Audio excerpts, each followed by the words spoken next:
എന്നെ അത്രയ്ക്ക് വിശ്വാസമല്ലേ? ഇല്ലടാ, നിന്നെയൊന്നും നമ്പിക്കൂടാ. പണ്ട് അവളെ മടിയിലെത്തി ഓട്ടോയിൽ പോയതല്ലേ നീ? അമ്മ വെച്ചേ വന്നിട്ട് പറയാം. ലൈൻ കട്ട് ചെയ്ത് തിരിഞ്ഞപ്പോൾ പ്രതീക്ഷ ചുണ്ടു കൂർപ്പിച്ച് രോഷാകിലായി നോക്കുന്നു. നീ എല്ലാം അമ്മയോട് പറയാറുണ്ടല്ലേ? അതിനെന്താ കുഴപ്പം? അന്ന് കാറിന് ഉമ്മ വെച്ചതും? അയ്യോ, അത് പറയാൻ മറന്നുപോയി. ഇന്ന് വീട്ടിലെത്തിയ ഉടനെ പറയാം. നീ പോണ, ഞാൻ ബസ്സിന് വന്നോളാം. ഈ കുഗ്രാമത്തിൽ നിന്റെ അച്ഛൻ കൊണ്ടുവച്ചിട്ടുണ്ടോ ബസ്? അവൾ ദേഷ്യപ്പെട്ട് നടക്കാൻ തുടങ്ങവേ സഞ്ജു കയ്യിൽ പിടിച്ചു. ഡി, അങ്ങനെ പിണങ്ങല്ലേ. ഞാൻ പറയാറില്ലേ എൻ്റെ അമ്മയാണ് എൻ്റെ ബെസ്റ്റ് ഫ്രണ്ടെന്ന്. തന്നെക്കുറിച്ച് എപ്പോഴും അമ്മയോട് സംസാരിക്കാറുണ്ട്. തൻ്റെ എല്ലാ കാര്യങ്ങളും അമ്മക്കറിയാം. നിന്നെ കരയിക്കരുതെന്ന് മാത്രമേ അമ്മ ആവശ്യപ്പെട്ടിട്ടുള്ളൂ. ഇന്ന് അമ്മയുടെ അടുത്ത് നിന്നെ കൊണ്ടുപോകാനിരുന്ന അമ്മയുടെ കൂടെ ജോലി ചെയ്യുന്ന ഒരാൾക്ക് സുഖമില്ല. അവരുടെ കൂടെ ഹോസ്പിറ്റലിൽ പോയി. അതാ ഇങ്ങോട്ട് വന്ന്. താൻ കയറി. അവൾ മെല്ലെ പിന്നിൽ കയറി ബൈക്ക് മുന്നോട്ടെടുത്ത് പെട്ടെന്ന് അവൻ നിർത്തി. അല്ല, ഒരു കാര്യം ചോദിച്ചോട്ടെ, നീ എന്താ കരുതിയത്? ഞാൻ നിന്നെ പീഡിപ്പിക്കാൻ പോവേണമെന്നോ? അത് പിന്നെ ഞാനൊരു വികാരജീവിയൊക്കെ തന്നെയാണ് എന്ന് വെച്ച് ആക്രാന്തം കാണിക്കേണ്ട ആവശ്യമൊന്നുമില്ല. എന്തായാലും താനാൾ കൊള്ളാം. എന്നെപ്പറ്റി ഇങ്ങനെയാണല്ലേ ചിന്തിച്ചു വെച്ചിരിക്കുന്നത്? അവൾ അവൻ്റെ മുതുകിലേക്ക് ചേർന്നിരുന്ന് ചുറ്റിപ്പിടിച്ചു.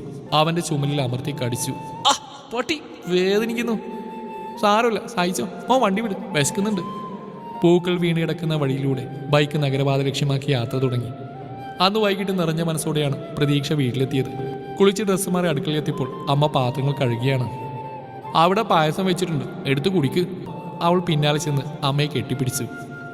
എന്നോട് പിണക്കാണോ? എനിക്ക് ആരോടും പിണക്കൊന്നുമില്ല. എന്നാലും പിറന്നാളായിട്ട് രാവിലെ എന്നോട് മിണ്ടിയില്ലല്ലോ. എൻ്റെ കുറ്റ അല്ലേ? എന്നെ അത് നോക്ക് പോലും ചെയ്യാതല്ലേ നീ പോയത്?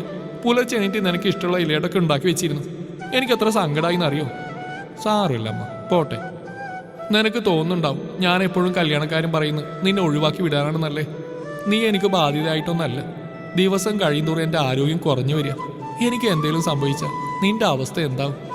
ഒരാളും തുണയില്ലാതെ ജീവിക്കുക എന്ന് പറയാൻ എളുപ്പമാണ്. പക്ഷേ അത് എത്രമാത്രം ബുദ്ധിമുട്ടാണെന്ന് എനിക്കറിയാം. ആ അവസ്ഥ നിനക്ക് വരരുത്. അത് ആലോചിച്ചിട്ടാ നിന്നെ നിർബന്ധിക്കുന്നത്. ഇനി നീ പേടിക്കണ്ട. നിനക്ക് എപ്പോൾ തോന്നുന്നു അന്ന് മാത്രമേ കല്യാണക്കാരും പറയും. പക്ഷേ എന്നോട് മിണ്ടാതെ നടക്കരുത്. എനിക്ക് നീയല്ലാതെ വേറെ ആരാളുള്ളത്? ഒന്നുമില്ലെങ്കിലും വഴക്കൂടെങ്കിലും ചെയ്യും.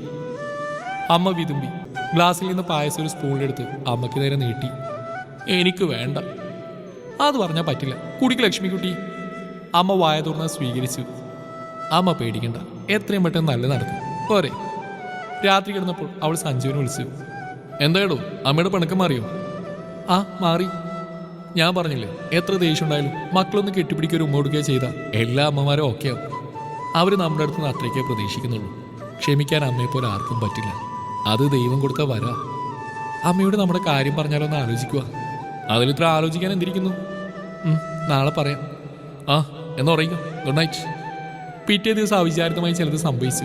പ്രതീക്ഷയുടെ അമ്മ കുളിമുറിയിൽ വഴുതി വീണു. തലയടിച്ചാണ് വീണത്. ശബ്ദം കേട്ട് അവൾ ഓടിച്ചെന്ന് വാതിൽ ബലം പ്രയോഗിച്ച് തുറന്നു. അമ്മ ബോധമില്ലാതെ കിടക്കുകയാണ്. അവൾ ഉറക്കെ നിലവിളിച്ചു. അയൽക്കാരൊക്കെ ഓടിക്കൂടി. ഒരു വണ്ടി വിളിച്ച് അമ്മയെ അതിൽ കയറ്റി. കരഞ്ഞുകൊണ്ട് പ്രതീക്ഷയും കൂടെ കയറി. വണ്ടി ഹോസ്പിറ്റലിലേക്ക് പാഞ്ഞു. ഈ സമയം വീടിനകത്ത് ചാർജ് ചെയ്യാൻ വെച്ചിരുന്ന അവളുടെ മൊബൈൽ സഞ്ജു തുടർച്ചയായി വിളിച്ചുകൊണ്ടേയിരുന്നു. ഹോസ്പിറ്റലിൽ നിന്ന് 4ാം ദിവസമാണ്. അമ്മയുടെ കാല് ഫ്രാക്ചറുണ്ട്. മറ്റു പല അസുഖങ്ങളും പണ്ടേ ഉള്ളതിനാൽ 2 ദിവസം കൂടി കിടന്നിട്ട് പോയാൽ മതിയെന്നാണ് ഡോക്ടർ പറഞ്ഞത്. പ്രതീക്ഷ വീട്ടിൽ പോയതേയില്ല. അടുത്ത വീട്ടിലെ മൻസൂറും അവൻ്റെ ഉമ്മയും അവൾക്ക് അത്യാവശ്യം വേണ്ട ഡ്രസ്സും സാധനങ്ങളൊക്കെ കൊണ്ടുവന്നിരുന്നു. കൂടെ അവളുടെ ഫോണും. അവൾ സഞ്ജുവിനെ വിളിച്ചു നോക്കി, പക്ഷെ ഫോൺ എടുക്കുന്നില്ല. അമ്മയുടെ അവസ്ഥയൊക്കെ വിവരിച്ച് മെസ്സേജ് അയച്ചു. അവൻ തീർച്ചയായും വിളിക്കും, അവൾക്ക് ഉറപ്പാണ്. അവൾ ഫോണും എടുത്ത് റൂമിന് പുറത്തിറങ്ങി. ഒരു ചായ കുടിക്കാൻ തോന്നുന്നു. ഉറക്കക്ഷീണവും ടെൻഷനും കാരണം അവൾ ആകെ തളർന്നിരുന്നു. അടുത്ത റൂമിൻ്റെ വാതിൽക്കിൽ നിന്ന് 2 ചെറുപ്പക്കാർ അവൾ നോക്കി എന്തോ അടക്കം പറയുന്നുണ്ടായിരുന്നു. അവർ ഗൗനിക്കാതെ ലിഫ്റ്റ് നോക്കി നടക്കവേ ഒരുത്തൻ വിളിച്ചു.